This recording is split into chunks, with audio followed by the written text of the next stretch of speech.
राज्यातील शेतकऱ्यांसाठी आज दिवसभराच्या सकाळच्या ठळक व झटपट बातम्या. शेतकऱ्यांसाठी अतिशय महत्त्वपूर्ण अपडेट आलेला आहे, त्यामुळे व्हिडिओला कुठेही स्किप न करता शेवटपर्यंत बघा. पुनर्गठित शेतकऱ्यांची कर्जमाफी ही अधांतरी आहे, कारण कृषी कर्जाचे पुनर्गठन केलेले आहे अशा शेतकऱ्यांना कर्जमाफीचा लाभ मिळणार का याची विचारणा करून सर्वपक्षीय सदस्यांनी सहकार मंत्री बाबासाहेब पाटील यांना विधान परिषदेमध्ये प्रश्नोत्तराच्या तासाला भंडावून सोडले. पुनर्गठित केलेले कर्ज थकबाकीमध्ये दिसणार नाही, त्यामुळे त्या शेतकऱ्यांचे काय करणार यावरती मंत्री पाटील यांनी परदेशी समितीच्या अहवालानंतरच याबाबत स्पष्टता येईल असे सांगितले. केंद्राकडून 87,000 टन साखर निर्यातीमध्ये कोटा मंजूर करण्यात आलेला आहे. अन्न मंत्रालयाच्या अतिरिक्त कोट्यासाठी ह्या अटी घालून देण्यात आलेल्या आहेत. अंड्यांच्या मागणीअभावी दरामध्ये मोठी घट दिसून येते. दर 5.50 वरून थेट 4 रुपयांवरती येऊन पोहोचलेले आहे. कुक्कुटपालक आता संकटामध्ये सापडलेले आहेत.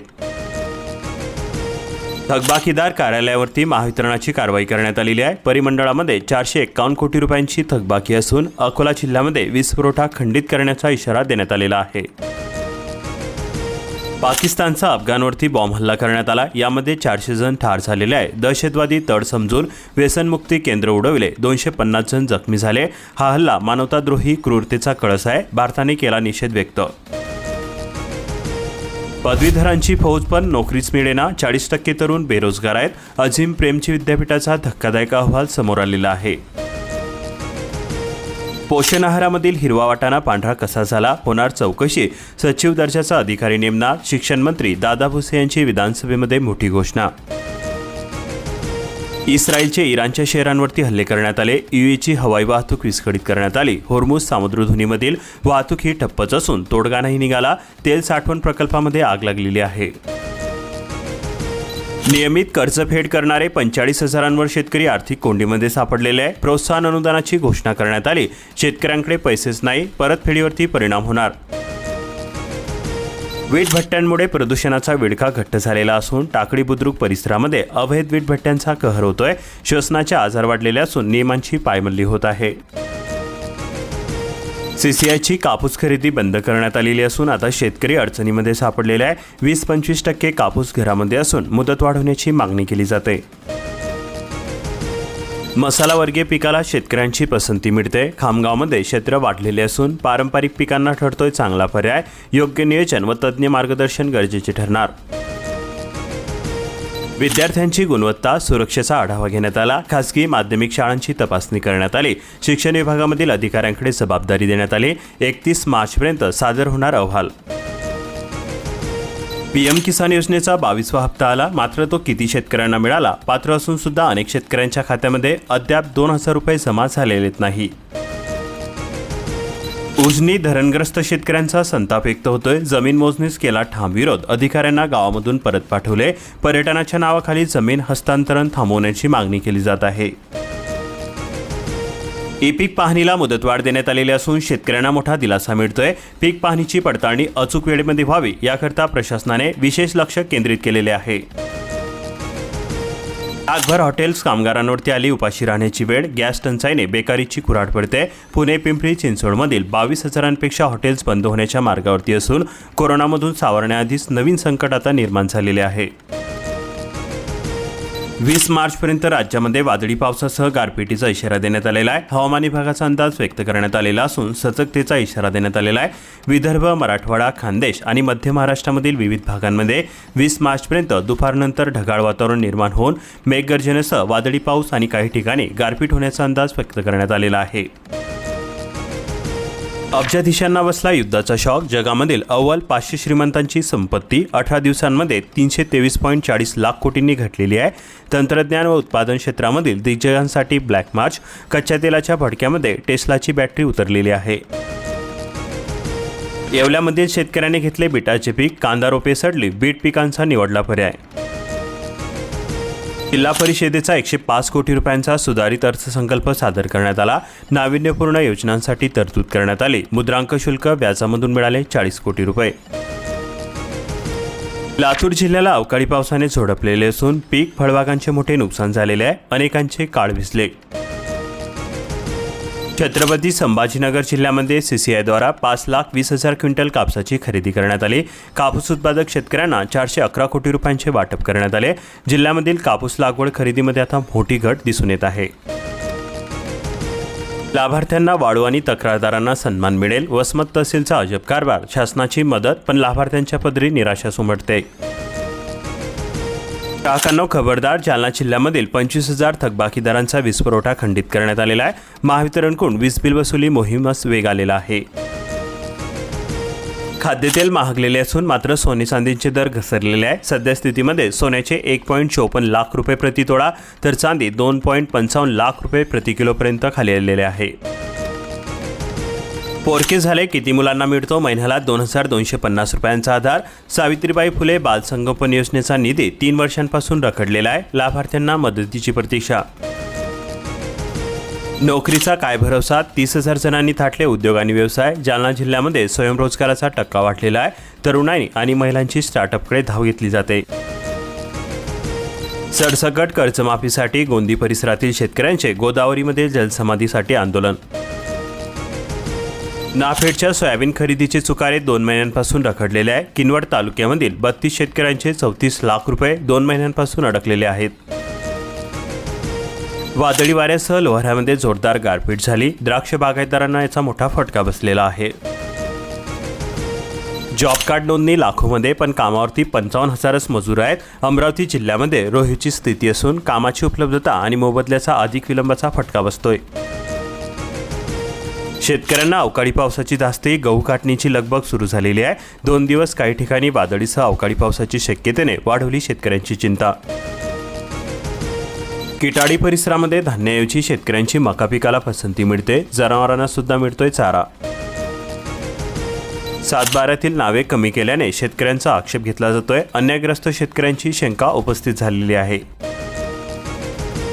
मका उत्पादक शेतकरी संकटामध्ये सापडलेले असून खरेदी केंद्र कधी सुरू होणार अशा प्रकारची अपेक्षा शेतकऱ्यांकडून व्यक्त होत आहे। तसेच प्रति क्विंटल 700 रुपयांचा बसतोय शेतकऱ्यांना फटका। मिरचीसाठी आधारभूत खरेदी केंद्र सुरू करा, प्रति क्विंटल 10,000 रुपयांचे बोनस द्या असा शेतकऱ्यांकडून दावा केला जातोय। 50,000 शेतकरी हमीभावापासून वंचित राहणार। धान खरेदीचे उद्दिष्ट वाढवून न दिल्याने संकट कायम आहे। हजारो क्विंटल धान खरेदी केंद्रावरती पडून आहे। धान खरेदी न झाल्याने शेतकरी चिंतेमध्ये सापडलेले आहे। शासनाने तातडीने निर्णय घ्यावा। अवकाळी पाऊस आणि गारपिटीचा धोका सुद्धा वाढलेला आहे। रब्बीतील चण्यामुळे बळीराजा चांगला सुकावलेला आहे। एकरी 12 क्विंटलचा दमदार उतारा झालेला असून चिकणी जामनी परिसरामध्ये जाचकटींमुळे शेतकरी त्रस्त झालेले आहे। नव्या जोमामध्ये कसली कंबर। मारेगावमध्ये कापूस वेचणीसाठी मजूर मिळेना, सालगडी सुद्धा सापडेना। शेतकऱ्यांपुढे हे नवीन संकट आहे। शेतमालाला दर सुद्धा मिळेना, यामुळे शेतकरी हैराण झालेले आहे। पाकिस्तानचा अफगाणिस्तानवरती बॉम्ब हल्ला करण्यात आला। यामध्ये 400 जण ठार झालेले असून 250 जण जखमी झालेले आहे। दहशतवादी तळ समजून व्यसनमुक्ती केंद्र उडवले। भारताने केला निषेध व्यक्त।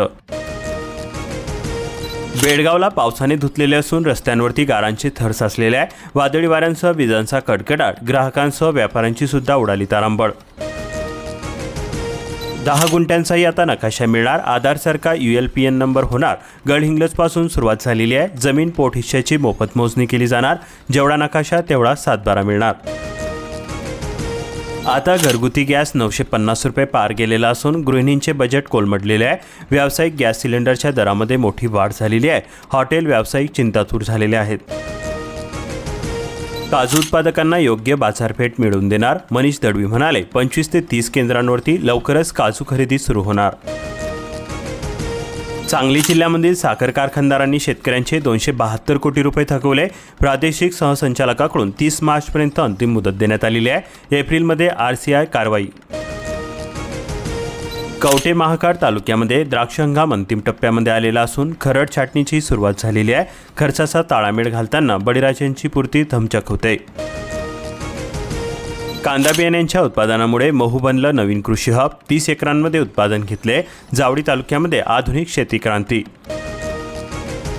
बाजार समितीमध्ये दादरचा जलवा। हमीभावापेक्षा 2,000 रुपये जादा दर मिळतोय। शेतकऱ्यांना मोठा दिलासा मिळत आहे। तसेच हरभरा आणि सोयाबीनची स्थिती सुद्धा कायम आहे। उजव्या कालव्याला आवर्तनाची गरज असून अन्यथा पिके वाया जाणार. 3 आवर्तने मिळून सुद्धा पिके दाणे भरण्याच्या अवस्थेमध्येच गिरणा पाटबंधारे विभागाकडे मागणी केली जाते. साखर कारखान्यांनाही तर आम्ही जमीन सुद्धा देणार नाही. सिंदखेड्यामध्ये शेतकरी आक्रमक झाले. 300 एकर जमीन पुन्हा घेतली ताब्यामध्ये. ज्वारी बाजरीवरती आळ्यांचे संकट, शेतकरी अडचणीमध्ये सापडले. भडगाव तालुक्यामध्ये कणसांवरती प्रादुर्भाव होतोय. उत्पादन घटण्याची भीती वाढवलेली आहे. लिंबाचा भाव वाढला. एका नागासाठी 5 रुपये मोजावे लागत आहेत. उन्हाळा लागताच वाढली मागणी. प्रति किलो 160 रुपये दर आहे. वाहतूक खर्च वाढल्यामुळे बसला मोठा फटका. बुकिंग केवळ ऑनलाईनच करा. घरगुती सिलेंडर मिळते घरपोच. जिल्हाधिकारी रेड्डी म्हणाले, व्यावसायिक सिलेंडरचा पुरवठा बंद झालेला असून हॉटेल रेस्टॉरंट अडचणीमध्ये सापडलेले आहे. खाद्यतेल महागले असून ताटामधून तळालेले पदार्थ होणार गायब. युद्धामुळे दरामध्ये 10 ते 16% वाढ दिसून येते. आयात खर्चामुळे बाजारभाव सुद्धा चढीचे दिसून येत आहे. ऐन पाडव्याला हापूस झाला महाग. उत्पन्न 70% घटलेले आहे. यंदाचा हंगाम अस्थिर असून थ्रिप्स आणि तुडतुड्या किडींचा प्रादुर्भावाचा फटका बसतोय. 622 कोटी 80 लाख रुपयांची वीज बिले थकबाकी असून महावितरणाची वीज बिल वसुली मोहीम सुरू आहे. नांदेड परिसरामध्ये थकबाकीदार ग्राहकांचा वीज पुरवठा होणार खंडित. युद्धामुळे जीवनावश्यक किमती वाढलेल्या असून गॅस पाठोपाठ तेलाच्या भावामध्ये लिटर मागे 12 रुपयांची वाढ दिसून येते. पीक विमा कंपनी विरोधामध्ये शेतकऱ्यांचे जलसमाधी आंदोलन. सरसकट कर्जमाफी करण्याची सुद्धा शेतकऱ्यांनी यावेळी मागणी केली. जोरदार घोषणाबाजी केली. नियमित कर्जफेड करणाऱ्या शेतकऱ्यांवरती अन्याय होतोय. कर्जमाफी निर्णयावरती ग्रामीण भागामध्ये शेतकऱ्यांच्या संमिश्र प्रतिक्रिया उमटत आहे. गजवाडेमध्ये गहू जळून खाक झालेला आहे. शॉर्ट सर्किटने क्षणार्धामध्ये उद्ध्वस्त केले स्वप्न. मोसळगाव गुळवंच प्रकल्पग्रस्त शेतकऱ्यांचा लढा पुन्हा तीव्र झालेला असून आमदार कोकाटे यांची सकारात्मक ग्वाही. औद्योगिक भूखंड, नोकरी व प्राधान्य हक्कांवरती त्यांनी भर दिली. जेच्या प्रश्नाबाबत शेतकरी संतप्त झाले. मोडणीम परिसरातील शेतकऱ्यांचा तीव्र आंदोलनाचा इशारा देण्यात आला.